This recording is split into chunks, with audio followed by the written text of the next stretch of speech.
अस्सलामुअलैकुम नाज़रीन, आप देख रहे हैं प्रोग्राम गौहर के साथ और मैं हूं आपका मेज़बान गौहर भट्ट। आज के प्रोग्राम में हम डिस्कस करेंगे कि कोयटा के अंदर प्राइम मिनिस्टर पाकिस्तान ने एपेक्स कमेटी का इजलास किया है, जिसमें यह तय किया गया है कि दहशतगर्दों के साथ अब आहनी हाथों से निपटा जाएगा।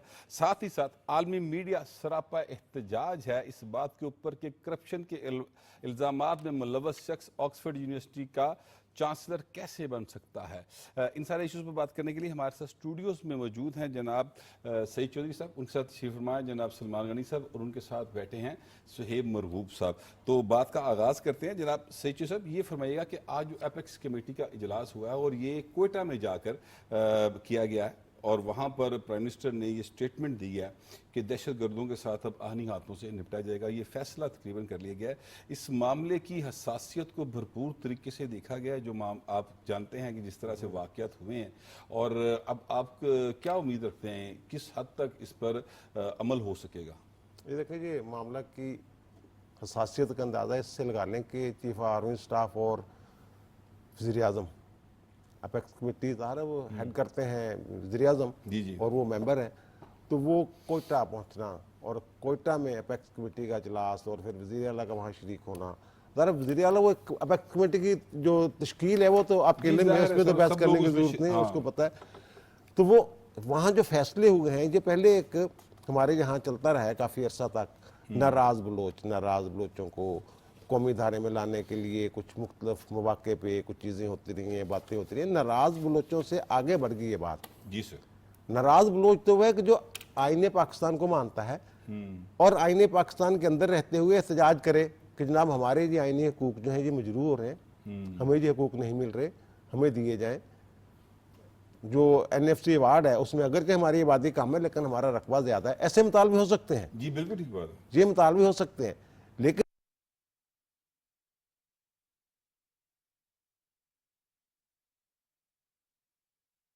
जिनके साथ वो कह रहे हैं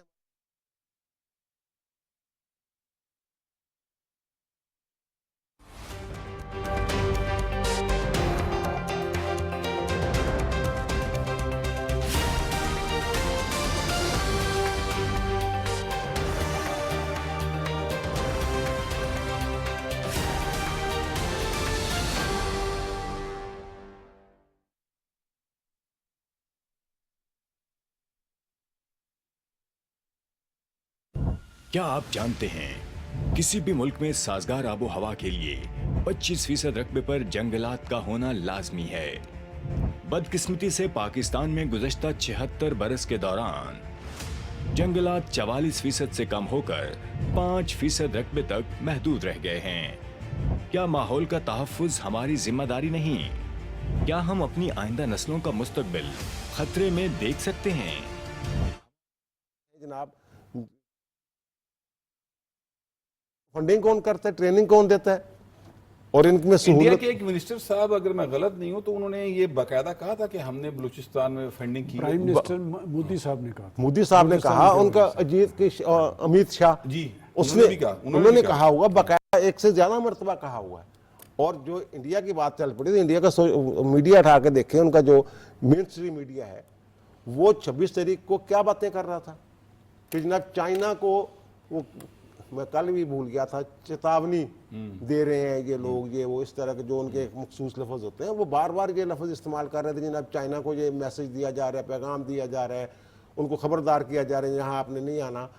और ये मेरा ख्याल है ये साहिब है, ये जो फैसला है, और ये फैसला तो पहले हो चुका हुआ है कि जनाब दहशत गर्दों के साथ कोई बातचीत नहीं। और इसमें एक और चीज़, ये जो रोकिए ना स्मगलिंग, जो वो माफिया है वो भी इन लोगों को पीछे से सपोर्ट कर रहा है।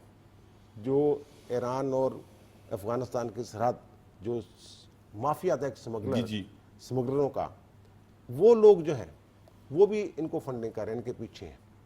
और उसका नतीजा जो है वो देख लिया सबने। और हुकूमत ने जो फैसला किया है, जो मैंने पहले अर्ज किया कि बड़ा साफ फैसला है, और आप देखेंगे ये काफ़ी, आप जवाब जो है इससे ज़्यादा शदीद होगा।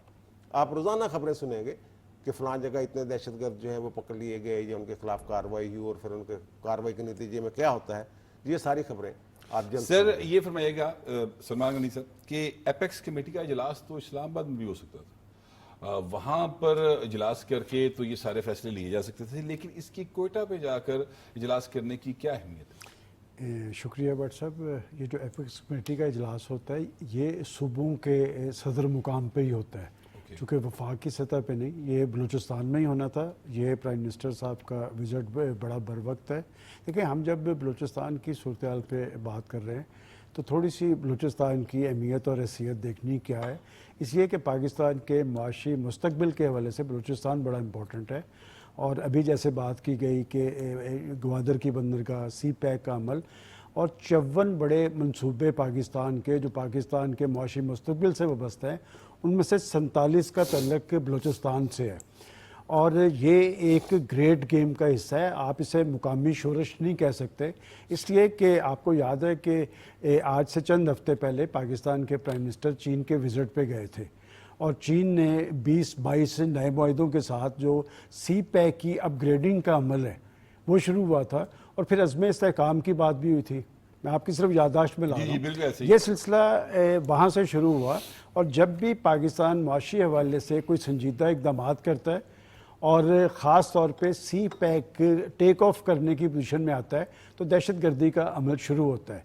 और ये दहशतगर्दी का अमल ये सिर्फ BLA नहीं है, ये एक नया अलायंस आया, वहाँ पर TTP और BLA ये मिल के वहाँ पर कार्रवाइयाँ कर रहे हैं। ये आप इसको थोड़ा सा गहराई में जाके देखें कि जो बात की गई है कौमियतों की कि जी वो एक कौमियत को टारगेट कर रहे हैं, तो मैं आपको थोड़ा सा पीछे लेके जाऊँगा, इसलिए कि हमें ये ज़ख्म पहले लग चुका है। ये बंगाल के अंदर भी एक कौमियत को टारगेट किया गया था, वहाँ पर मुक्ति बानी थी।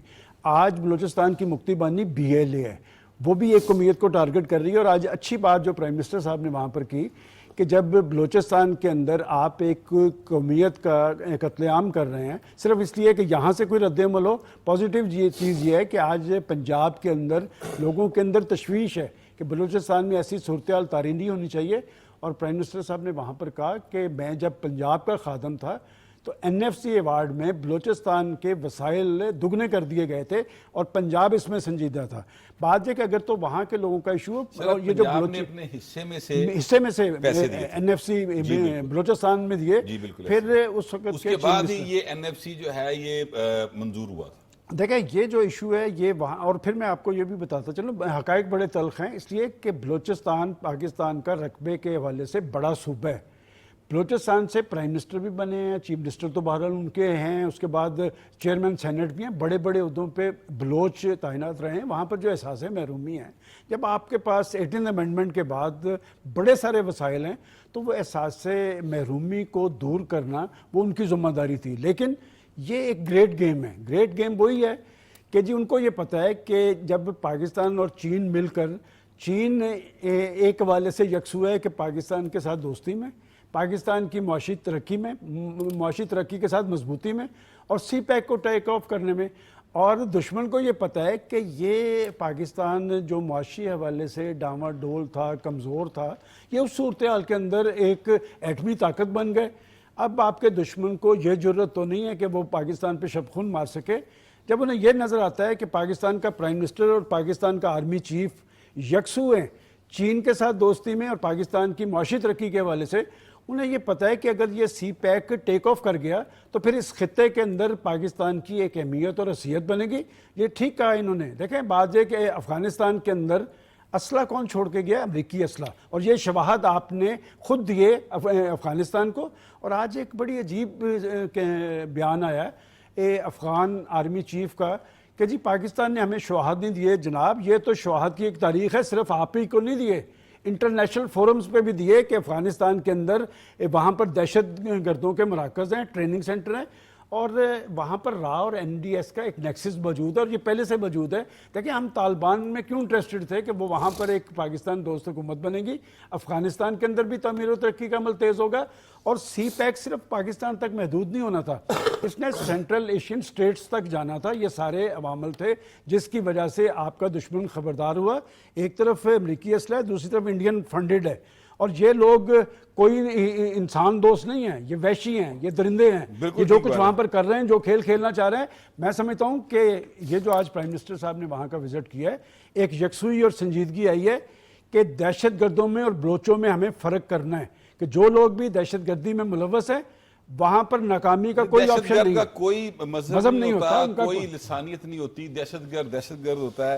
अच्छा सर, दहशतगर्दी के खिलाफ सैफ साहब काम तो जो है वो अब बाकायदा संजीदगी के साथ शुरू हो रहा है और ये कहा गया है कि कोई मुज़ाकरात किसी किस्म के नहीं होंगे, लेकिन जब भी इस तरह के वाक़यात होते हैं तो कुछ हमारे जो इस्लामाबाद बेस्ड या लाहौर बेस्ड या मुख्तलिफ कराची में मौजूद ऐसे दानिश्वर हैं जो इस बात का डंडोरा पीटना शुरू कर देते हैं कि जनाब इंसानी हकूक, मुझे ये नहीं समझ आती कि उनका किस तरह से हम यानी उनको किस तरह समझाया जाए कि भाई ये मामला दहशतगर्दी का है, इंसानी हकूक का नहीं है।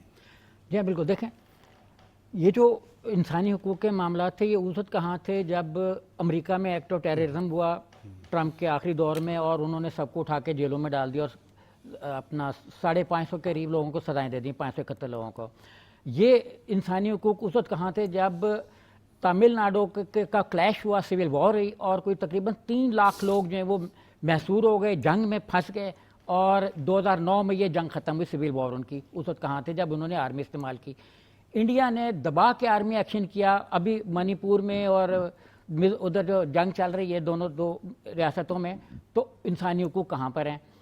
तो इंसानी हकूक़ को हम अभी देखें, जैसे इंडिया ने कहा है कि ये हीरो हैं, उन्होंने उन टेररिस्टों को जिनको इंटरनेशनल मीडिया ने और अमेरिका ने टेररिस्ट माना हुआ है, BLA को 2009 में अमेरिकन स्टेट डिपार्टमेंट ने टेररिस्ट ऑर्गेनाइजेशन डिक्लेयर किया, पाकिस्तान ने 2004 में डिक्लेयर किया। अच्छा, इंडिया अगर अमेरिकी डिक्लेयर टेररिस्ट ऑर्गेनाइजेशन को हीरो करार दे रहा है तो ये उनको पकड़ना चाहिए, इंटरनेशनल फोरम को। अच्छा, मुझे इस पर भी अफसोस हुआ कि एक यूनाइटेड नेशन की बड़ी शख्सियत ने कहा कि वहाँ जो है वो रेस्ट्रेन का मुजाहरा करें, मतलब जो टेररिज्म को दबाने के लिए एक्टिविटीज़ हो रही हैं उसमें रेस्ट्रेन का मुजाहरा किया जाए।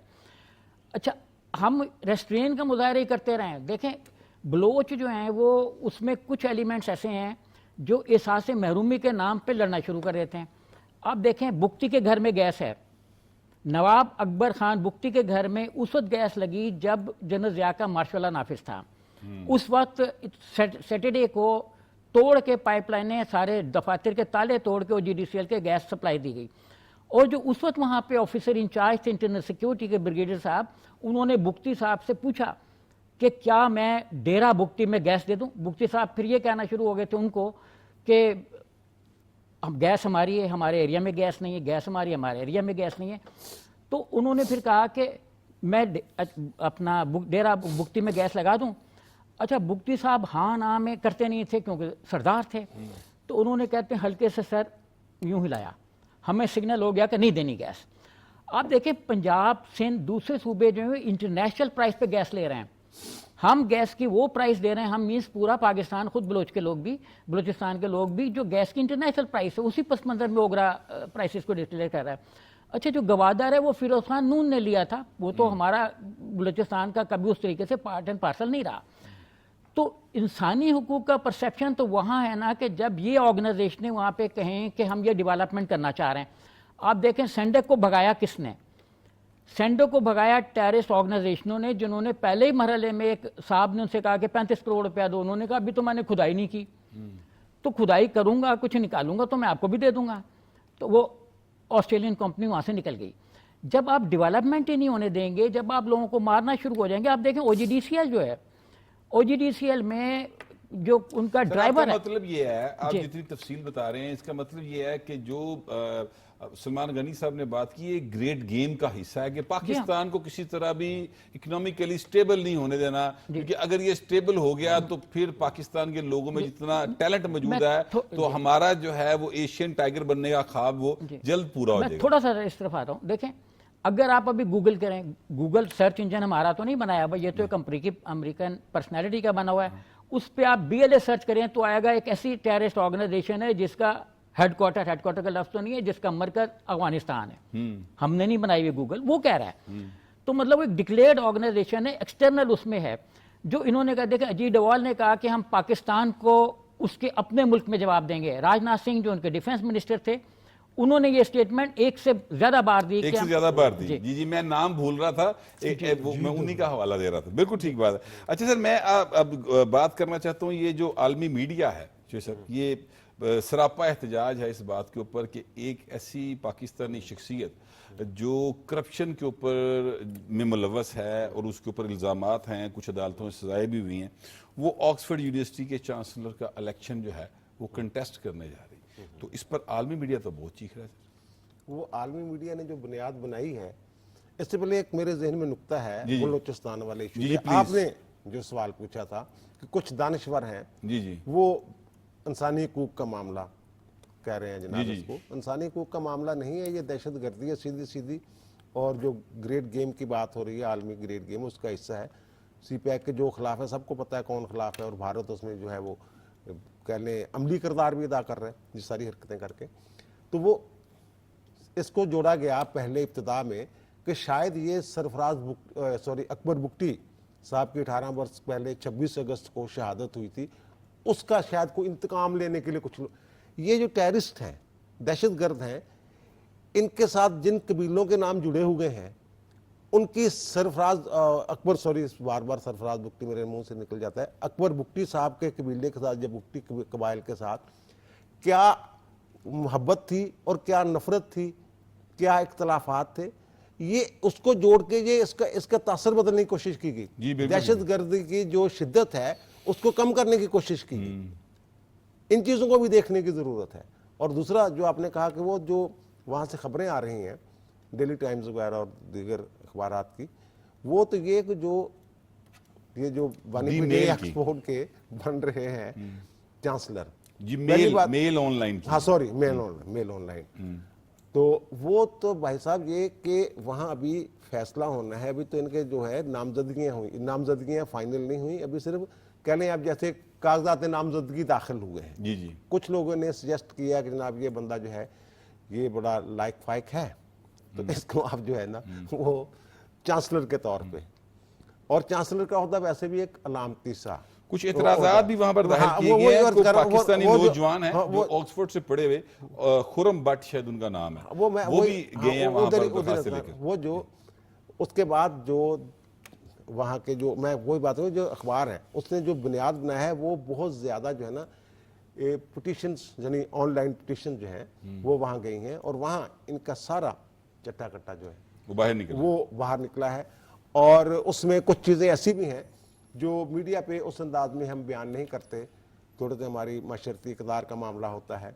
और इसमें मैं एक छोटी सी, एक तो ये है ना कि ये सजा याफ्ता है, सीधी सीधी बात है, माली करप्शन वहाँ किसी सूरत भी काबिल कबूल नहीं। और नेशनल क्राइम एजेंसी ने पकड़ा एक 190 मिलियन पाउंड, और उसकी जो करप्शन है वो केस चल रहा है।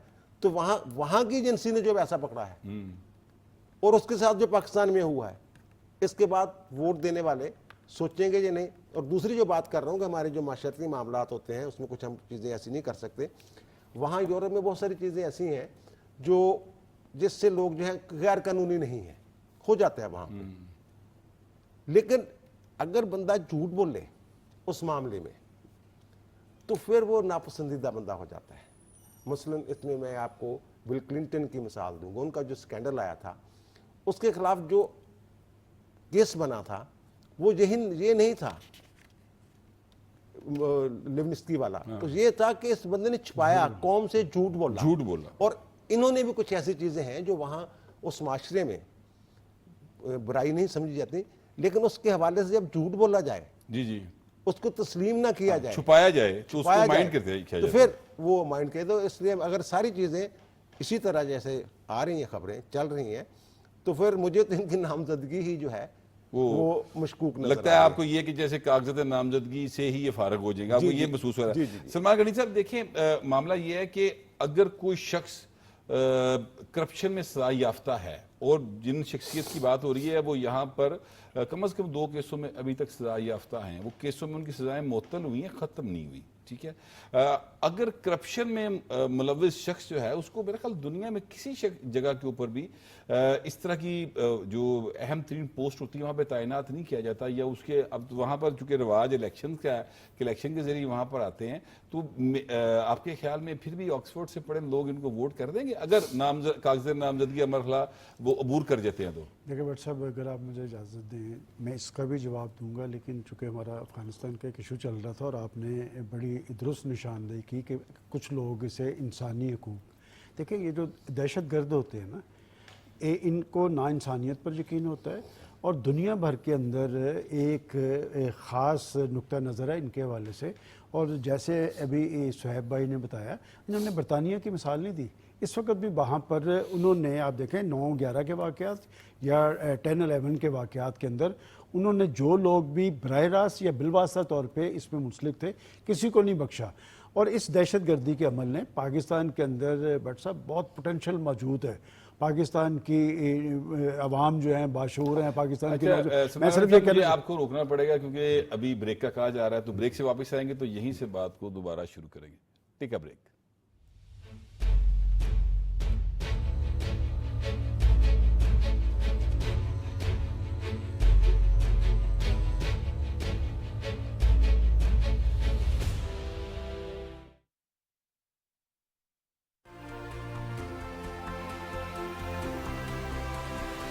Guna Ras, a great connectivity between Pakistan and Arab world, a great step forward in promoting our financial transaction through modern techniques. Today our country enters into a new dimension of digital governance by integrating Pakistan into the broader financial ecosystem and formalizing remittance flows. This groundbreaking initiative will further strengthen our historical relations with the Arab world in a modern digital way. This landmark initiative aims to facilitate our fellow Pakistanis living abroad and ensure that their efforts translate seamlessly as well as timely into support for their families back home in Pakistan. It is Pakistan's first cross-border real-time payment systems linkage that will make remittances more affordable and accessible. Finally, I would say that let's put our act together. All these reforms have started taking place. There is no magic wand. It's all about hard work, sacrifice, blood and sweat. Pakistan Paindabad.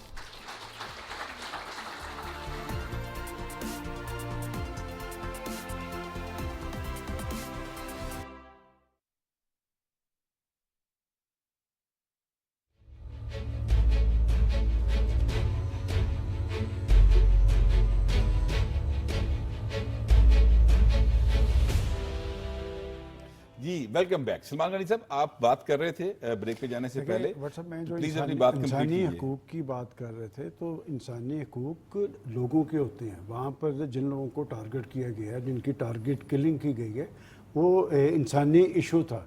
जहाँ तक आपने बात की अपने बानी PTI के कि उनकी चांसलर की हैसियत में इंतखाब की, देखिए वो लोग बड़े पढ़े लिखे हैं, 2.5 लाख वोटर हैं, दुनिया भर में वो फैले हुए हैं, एक्सपोर्ट की अपनी एक तारीख़ है। और दो चीज़ें बड़ी इम्पॉर्टेंट हैं। जब वो इनका अव्वल तो मैं नहीं समझता कि अभी बतौर चांसलर के उनकी उम्मीदवार फाइनल हुई है। अगर वो उम्मीदवार बनते हैं तो आपके ख्याल में वो फैसला इस बुनियाद पे करेंगे? और इन्होंने वहाँ का इलेक्शन लड़ने का फैसला इस बुनियाद पे किया है। आप शुरू से देखें, वो दुनिया भर में पाकिस्तान की जगहंसाई के मुर्तकिब हुए हैं।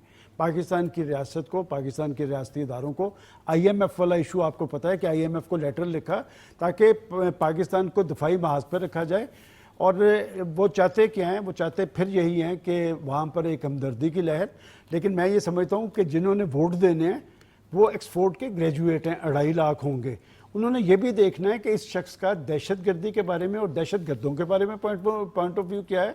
इसलिए कि आज जो पाकिस्तान भुगत रहा है ना, ये जो सारा, ये किन के कहने पे आए थे? ये उन्हीं के दौर में आए थे। उनको कहा कि ला के यहाँ पर बसाना है, उनको बसाया, उनको आने की इजाज़त दी। और आज ये जो पाकिस्तान के अंदर दहशतगर्दी का भयानक खेल खेला जा रहा है, ये उस फैसले का शाखसाना है। दूसरी बात है कि ख़वातीन के हवाले से भी इनका एक पॉइंट ऑफ व्यू है जो मैं नहीं समझता कि मगरब उस पॉइंट ऑफ व्यू को तस्लीम करेगा। वो खूब सोच समझ कर फैसला करने वाले लोग हैं। और बात यह कि वो अगर उस महाज को गर्म करना चाहते हैं तो उस महाज को भी गर्म करके देखें। जुल्फी बुखारी साहब के मैंने एक दो स्टेटमेंट देखे हैं।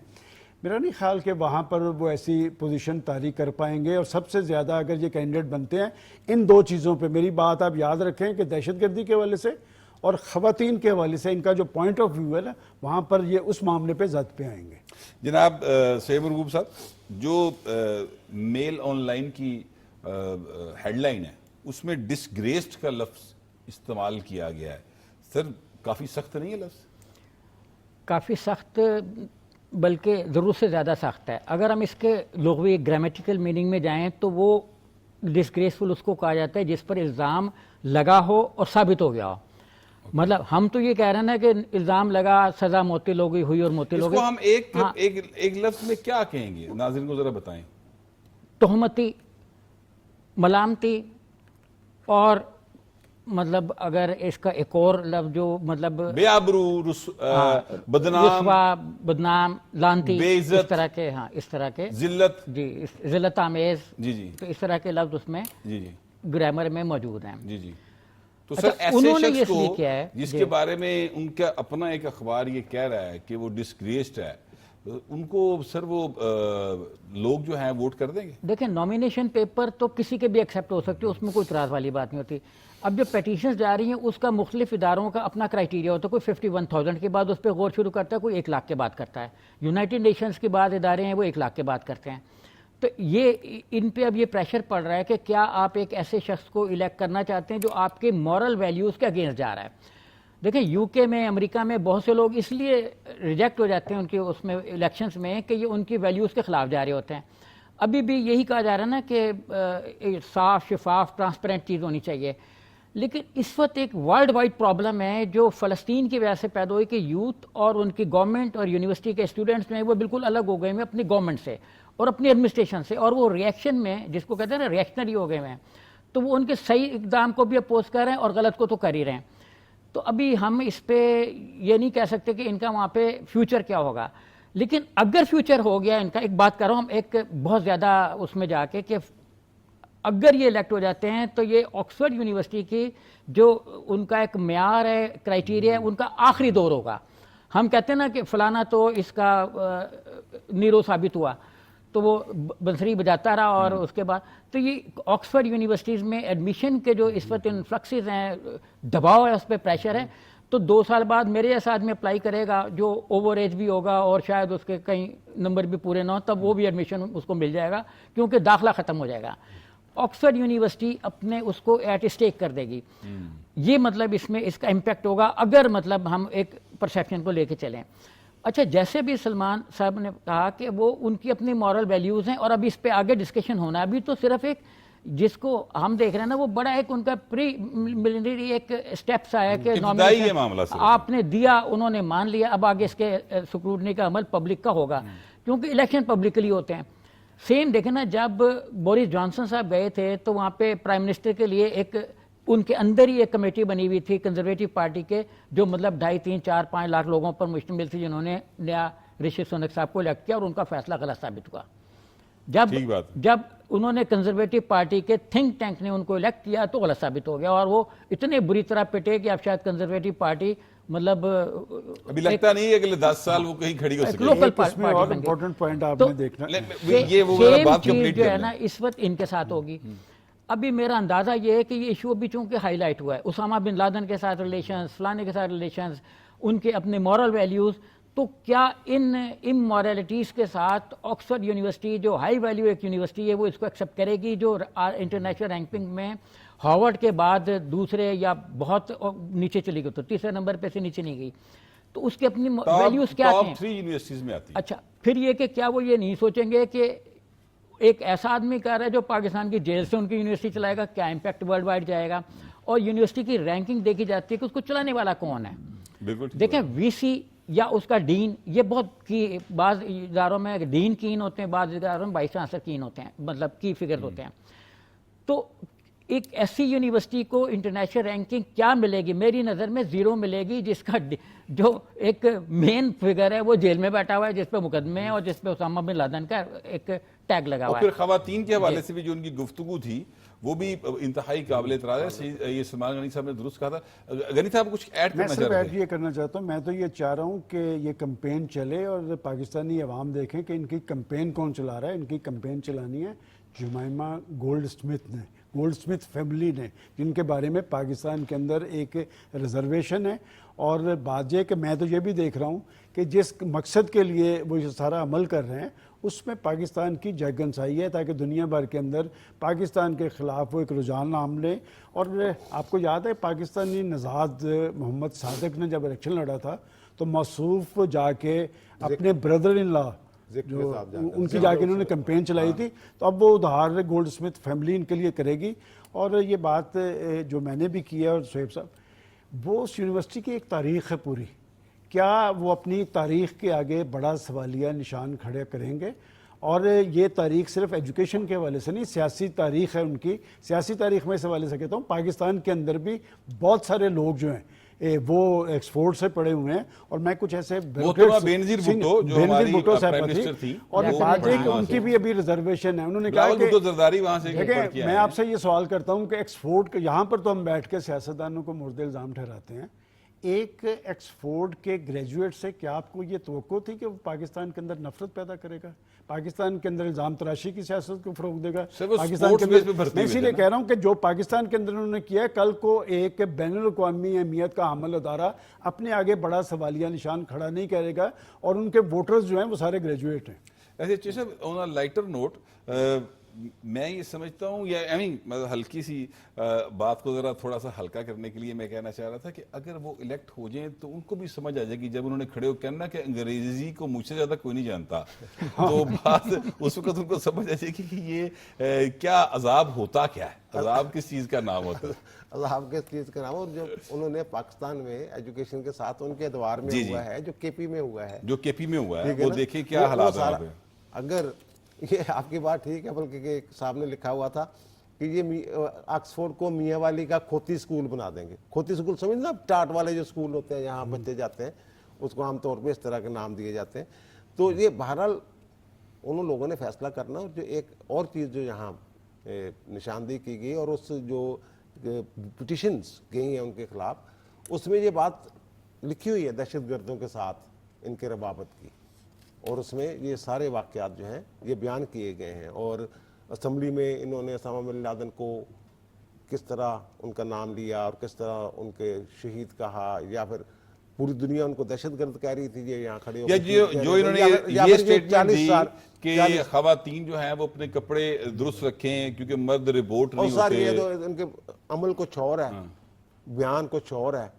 और शायद ये इनके जो जज्बात की बात कर रहे हैं लोगों की कि जनाब, तो शायद इनके जज्बात बढ़ते हों उनको। सही बात है, मैं ज्यादा जानता हूँ वो ऑक्सफोर्ड वाले, मेरा ख्याल है कि इमरान खान इससे ज्यादा इसको जानते हैं। अच्छा, मैं चीज़ आपसे जो सवाल करना चाह रहा था वो ये था कि अभी तो वो इलेक्शन उन्होंने लड़ना है नहीं लड़ना, वो जीतेंगे हारेंगे, वो तो बहुत आगे के मराहल है। फिलहाल तो एक बहुत अहम मरहला है जो अभी तक पेंडिंग है, और वो है कि बानी पीटीए को फौजी अदालतों में भेजने के हवाले से क्या सूरत हाल है इस वक्त?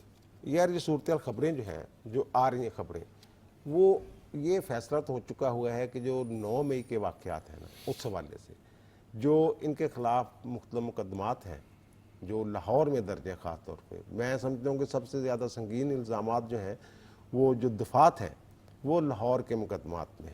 उनमें 121 है, 121 से है, 31 है, यानी ये कि रियासत के साथ लड़ाई, बगावत, फ़ौज के अंदर डालना, इसमें बड़ी संगीन सज़ाएँ हैं।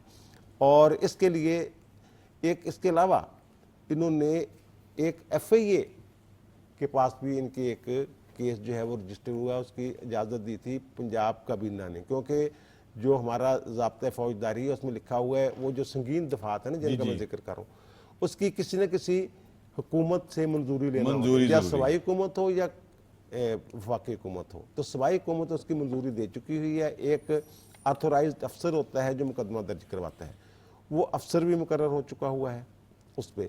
एक तो वो मुकदमा है। दूसरा जो लाहौर वाले मुकदमात है ना, जो यहाँ हुआ, जी जी, कोई 11-12 मुख्तलिफ मुकदमात हैं वो, उनमें इनके ऊपर जो 11 नई दफात जो हैं वो शामिल की गई। उसके बाद जो इनका जो ट्रायल है वो मिलिट्री कोर्ट्स में जाता हुआ नजर आ रहा है। उसकी दो सूरतें हैं, एक तो ये कि मिलिट्री कोर्ट्स के हवाले से पेंडिंग पड़ा हुआ सुप्रीम कोर्ट में एक मामला, अभी उसका हतमी फैसला होना बाकी है, अगर कि उन्होंने ट्रायल की इजाज़त दे दी है, ट्रायल के लिए ले जाया जा सकता है इनको। और दूसरा जो मामला है वो जो फैज़ अमीर साहब गिरफ्तार हुए हैं, उनके साथ जो मामले जुड़े हुए हैं, अगर बतौर शरीक मुलजम या मेन मुलजम जो भी ये बनेंगे उसमें, उनके साथ इनका ट्रायल होता है वहाँ कोर्ट मार्शल।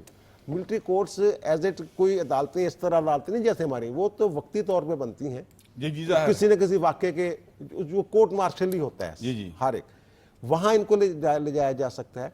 और खबरें ये हैं कि एक आध हफ्ते में ये मामला जो है ये कोर्ट मार्शल वाला वहाँ जाने वाला है। और दूसरा, अगर यहाँ से मुंतकिल करना है, ये वाले मुकदमात मुंतकिल करने हैं, तो इसके लिए उनकी तरफ से जो मिलिट्री कोर्ट्स जो बनाते हैं या जो देखते हैं, वहाँ उनकी तरफ से एक रिक्वेस्ट आती है मुतलका अदालत को, जिसकी जुडिक्शन में ये केस होते हैं, यानी इंसदाद दहशतगर्दी लाहौर की जो अदालत है वहाँ एक आएगी, वहाँ से हमारा इस्तगासा जो है ये पेश करेगा कि जनाब ये जो लोग हैं उनको मतलूब है बस, और फिर उसके बाद उसकी मंजूरी। अच्छा, आज फिर जो आया है अपना आजम नजीर तारड़ साहब का बयान, वो मेरा ख्याल वो इसी हवाले से शायद आपने निशानदेही की है। सलमान गनी साहब, उन्होंने कहा है कि बानी पीटीआई की जो फौजी अदालतों में केस भेजने का फैसला ये पंजाब हुकूमत ने करना है। ये एक सवाल के जवाब में आजम नजीर तारड़ ज़ाहिर है कानूनदान भी हैं और वफाकी वज़ीर कानून भी हैं, और वैसे उन्होंने भी ये बात की लॉ है। एंड ऑर्डर जो है ना बुनियादी तौर पे ये सूबों के पास होता है। जब आप 9 मई के वाक़यात की बात करते हैं भट्ट साहब, ये 9 मई के जो वाक़यात हैं ये पाकिस्तान की बका और सलामती के साथ जुड़े हुए हैं। पाकिस्तान के रियासती इदारे और ख़ास तौर पे फ़ौजी अमलाक पर हमले हुए हैं जो आप अपने दुश्मन से भी तवक्को नहीं करते। मैं समझता हूँ कि इस हवाले से ये अदल इंसाफ के तकाज़े पूरे होने चाहिए। और इसमें जो लोग बेकसूर हैं, देखिए जो लोग तो बराह रास्त मुलव्वस हैं, उनके गिर्द कानून का शिकंजा कसा जा रहा है और इसमें कोई ज़ीरो टॉलरेंस है। और बात यह कि इसमें सज़ाएँ इसलिए ज़रूरी हैं कि मुस्तकबिल में ऐसे किसी वाक़े का इस्तेमाल ना हो। पाकिस्तान की सियासी तारीख़ में पॉलिटिकल पार्टीज़ की रिजर्वेशन ज़रूर रही डिक्टेटरशिप के हवाले से, कभी किसी ने ऐसा अमल नहीं किया जिसकी वजह से रियासत मैनेजमेंट से दो चार हुई हो। ये 9 मई का वाक़या, इससे जान छुड़ाना बहुत मुश्किल है। और ये बात मैं बतौर पाकिस्तानी जर्नलिस्ट के कहता हूँ कि ये एक ख़ास माइंड सेट था जो पाकिस्तान को गैर मुस्तहकम करने के लिए था। और जो गैर मुस्तहकम पाकिस्तान को करना चाहते हैं, हमेशा उनका टारगेट आपके सिक्योरिटी इदारे होते हैं, क्योंकि वो ये समझते हैं जब तक पाकिस्तानी फ़ौज को गैर मुस्तहकम नहीं किया जाएगा, पाकिस्तान गैर मुस्तहकम नहीं होगा। जहाँ तक आपने वज़ीर कानून के बयान की बात की है, देखें बात यह कि ये मामलात बड़े संजीदा हैं, इन पर संजीदगी ज़ाहिर भी होनी चाहिए और जो लोग इन वाक़यात में मुलव्वस हैं उनको सज़ा मिलनी चाहिए और इस पर कोई दो आरा नहीं है। जहाँ तक कि बानी पीटीआई का सवाल है, असल माइंडसेट तो वही है जिन्होंने कहा था कि शहबाज शरीफ साहब तो मुझे अरेस्ट नहीं कर सकते, जो मुझे अरेस्ट करेंगे आपने वहाँ जाके एहतजाज करना है। उन्होंने ये सारी ये चीज़ें कहा है कि मैंने ये कहा था कि आप जाके वहाँ पे मुजाहरा करें। अच्छा सर, मैं थोड़ा सा मौजू को आगे बढ़ाना चाहता हूँ और मैं शेमूर साहब आपसे ये सवाल करना चाहता हूँ कि साबिक सदर आरफ अलवी साहब जो हैं वो उन्होंने केपी में डेरे डाले में और वो वहाँ पर जाकर लोगों को कह रहे हैं कि आप अली मीन गंडापुर के साथ मिलकर चलें, जबकि अलीमा खान साहबा जो हैं वो जाती हैं केपी में और वहाँ पर जाके दरखास्तें वसूल करती हैं अली मीन गंडापुर के खिलाफ और उनकी हुकूमत के ऊपर करप्शन के चार्जेस से मुतल्लिक। ये क्या चल रहा है सर पीटीआई में? देखिए ये तो सबको पता है वहाँ पे कि क्या हो रहा है। अब देखिए आज उन्होंने जो एजेंडा डिस्कस किया है उसमें लॉ एंड ऑर्डर का ये वाला पहलू है ही नहीं कि टेररिज्म कैसे पैदा हो रहा है। 54 उसके पॉइंट्स थे जिसमें इस तरह की चीज़ें थी नहीं। अच्छा, वहाँ पे अब ग्रुप्स बने हुए हैं, जो मैं हमेशा से कह रहा हूँ कि एक दो नहीं बल्कि बेताशा ग्रुप्स हैं जो अपना अपना कह रहे हैं। जो अलीमा खान साहिबा हैं उनका अपना एक मिजाज है, मूड है और वो इस वक्त बिल्कुल एक अलग ही पोस्चर ले रही हैं अपने भाई से भी और अपनी पार्टी से भी और इवन अपनी टॉप लीडरशिप से भी। उनको ये पता है कि जो उनके भाई साहब हैं बानी पीटीआई, वो इस जो भी इंक्वायरी होगी उसको भी नहीं मानेंगे, उनको ये पता है। आप देखें कि पहले भी एक इलेक्शन की इंक्वायरी हुई थी जो की थी जस्टिस साबिक वजीउद्दीन ने टिकटों की तकसीम पे कि जायज़ दी गई, नाजायज़ दी गई, फलाने। उनकी रिपोर्ट किसने मानी? बानी पीटीआई ने भी नहीं मानी, किसी ने भी नहीं मानी। उसके बाद एक और रिपोर्ट हुई कि वोट में किसने फ्लोर क्रॉस किया था वोटिंग में सेनेट के इलेक्शन में, उसकी रिपोर्ट पर क्या हुआ। तो ये जो अलीमा खान साहिबा हैं ये अपनी पॉलिटिक्स कर रही होती हैं हर तरफ से, और अपना वो अब इन्फ्लुएंस पैदा करना चाह रही हैं केपीके में। अभी तक तो वो पार्टी के अंदर थी, उनको वैक्यूम नज़र आ रहा है ना, उनको ये नज़र आ रहा है कि पंजाब हुकूमत जो है वो इन पे फौज के आर्मी एक्ट के तहत मुकदमा चलाने की परमिशन दे चुकी हुई है। मरियम नवाज साहबा कैबिनेट मीटिंग में इसकी परमिशन दे चुकी हुई हैं। अच्छा, अब उनको ये पता है कि इनकी गेम तो ख़त्म होने वाली है, तो अब वो ये चाह रही हैं कि मैं पार्टी पे भी कब्जा करूं और केपीके गवर्नमेंट पे भी मेरा कब्जा कायम हो जाए। अभी आप देखेंगे कि गंडापुर के खिलाफ अंदर से नीचे से और अपना निकलेंगे, मवाद इनके खिलाफ भी आएगा कि ये करप्शन भी कर रहे हैं, लोगों को हटा भी रहे हैं, जो अपोनेंट्स हैं उनके खिलाफ एलिगेशन को हाईलाइट कर रहे हैं, जो इनके यार दोस्त हैं उनको खुली छुट्टी है। ये भी हुआ है, व्हाट्सएप ग्रुपों में भी ये चीज़ें ट्रैवल कर रही हैं कि शकीर साहब पे ऐसे ही मलबा डाल दिया, फलाने पे मलबा डाल दिया, असल रिस्पॉन्सिबल तो फलानी खातून वजीर थी। तो अभी ये ग्रुपिंग की मदर ऑफ ऑल ग्रुपिंग्स हैं। अच्छा सेठी साहब, ये फरमाइएगा कि अभी आप देख रहे हैं कि जैसे पीटीआई की क़यादत आपस में दस्तों गिरेबां है, इधर से इल्ज़ाम आता है, उधर से इल्ज़ाम आता है, और अली मीन गंडापुर को कुछ लोग मान रहे हैं, कुछ लोग नहीं मान रहे हैं, एक अफरा तफरी की सी कैफियत है वहाँ पर। ऐसे में 8 सितंबर का जलसा कर सकेंगे और क्या जलसा वो कामयाब होगा अगर हुआ तो? नहीं, जिस तरीके से ये चल रहे हैं और 8 सितंबर के हवाले से जो बातें आ रही हैं सामने, उन्होंने कहा जनाब ये छोड़ दें, आप मुझ पे अली मीन गंडापुर साहब मिल के आए हैं जेल में, तो जनाब ये मुझ पे छोड़ दें, कोई इसमें न करे, मैं जलसा कामयाब करवा दूंगा। और दूसरी तरफ जो गंडापुर के मुखालिफ लोग हैं वो 5-5 हज़ार भी बांटते हैं, 5-5 हज़ार से जलसा कामयाब हो एक जाएगा। से ज्यादा दड़े हैं, काफी पैसे हैं अच्छा, सर इनके पास। वो किसी सूरत भी गंडापुर की इस बढ़त को कामयाब नहीं होने देंगे। इन्होंने आपस में लड़ के वो जलसा जो है आप देख लीजिएगा, वो जो कहते हैं ना लाखों का जलसा वगैरह पता नहीं बहा के ले जाएगा, लड़ते लड़ते हो गई गुम एक की चोंच एक वैसे की दो, वो वाला मामला हो गया। अलीमा खान ने एक तो सच बोला है, जी जी ये उसने हाथ कहा नहीं कि करवाना ये सारे चाहते। वो हैं जो मेरे भाई की राय नहीं चाहते, और उनके अंदर जो इख्तलाफात और जो धड़ेबंदी है ये आपकी नहीं है, ये शुरू से चल रही है। और बात ये कि वहाँ पर जो वज़रा, इल्ज़ाम किसी सियासी मुखालिफ ने नहीं लगाया, वज़रा ने लगाया है कि किस हद तक यहाँ पर करप्शन हो रही है, और बराह रास्त उसमें गंडापुर साहब तक सारे डंडे मिलते हैं। और ये उस पार्टी के अंदर है जो पाकिस्तान के अंदर सियासी तब्दीली की दावेदार थी, जो करप्शन के खात्मे की लंबरदार थी, और इससे पहले पंजाब के अंदर जो टिकटों की तकसीम का अमल है उसमें भी किसने किस तरह पैसे इकट्ठे किए सबको मालूम है। बात यह कि जो जो पैसे अपनी बांटते बुनियाद हैं। की, अच्छा ये सलमान साहब, बेशक सिर्फ 1 मिनट रह गया पीछे, लेकिन मुझे आपसे एक कमेंट जरूर लेना है कि एक सिटिंग सीएम जो है वो लोगों में 5-5 हज़ार रुपए बांट रहा हो कि आप जलसे में ये जो आए। 5-5 हज़ार बांटने वाले हैं ना, उनका अंजाम बड़ा खतरनाक होता है। एक 5-5 हज़ार बांटने वाला आजकल कोर्ट मार्शल उनका हो रहा है, 1000 वाला कोर्ट मार्शल हो रहा है, 5000 वाले के साथ क्या होगा वो बांटने देखिएगा। वाला चीफ मिनिस्टर है। और ये वो पार्टी है जो पाकिस्तान के अंदर शफाफियत की दावेदार जी, थी, जो जी, कहते थे exactly, साफ चली, ये बात है। शफाफ चली। अब ये अंदाजा लगा लें कि अपने चीफ मिनिस्टर साहब किन अबाबल पे मसरूफ है। सर आखिरी 30 मिनट आपका कमेंट चाहिए। बस 5,000 रुपए पे ये शिफाफ चली गई। सिफाफ चली गई है। पाकिस्तान के अंदर सियासी जमातें जो हैं वो एक दूसरे से सबकर ले जाने के लिए बहुत सारे हथकंडे इस्तेमाल करती हैं, लेकिन पाकिस्तान के अवाम बहुत समझदार हैं। वो अपने वोटों से हमेशा उस पार्टी को मैंडेट देते हैं जो पार्टी उन्हें डिलीवर करती है। ये हमारा आज का प्रोग्राम था। अपना फीडबैक जरूर दीजिएगा। अब आपसे मुलाकात होगी कल। अल्लाह निगहबान।